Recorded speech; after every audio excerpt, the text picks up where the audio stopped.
Universal speed meter ASI. Kadalasang ginagamit sa mga nagbi-build ng copy racer. Yung mga pantra na ginagawang copy racer. So tulad nga ng sabi ko, universal siya. So pwede siyang gamitin sa iba't ibang klase ng motor. Okay? So meron siyang 2, 4, 6, 7 wire. Yan. So papaliwanag natin kung saan ang connection nito. So maglalabas din tayo, mag-upload tayo ng video kung paano ikakabit. Okay? So dito, unahin natin sa light blue tsaka orange. So indicator ito ng ating signal light indicator. Yan o, yung may arrow na yan, dalawa. So pag nag-signal light tayo, mag-blink-blink yan. Yan. So indicator na naka-signal light tayo. So ito yun, itong light blue tsaka orange. So itong orange, nakakonek sa left signal light. Yan, sa wire ng left signal light. Tapos itong light blue sa wire ng right signal light. Okay.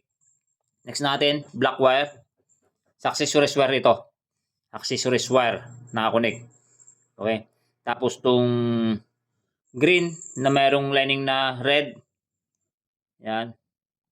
So ito yung connection papunta sa ating neutral switch. Neutral switch. So ito yung nagpapailaw dito sa ating indicator ng neutral. Yan o, yung N. Yan. So kapag naka-neutral tayo, ilaw yung N yan, neutral. Neutral light indicator. So kapag na-ingis tayo ng kambyo, matay yan. So ito yan. So green na mayroong lining na red. Okay? Next natin itong blue.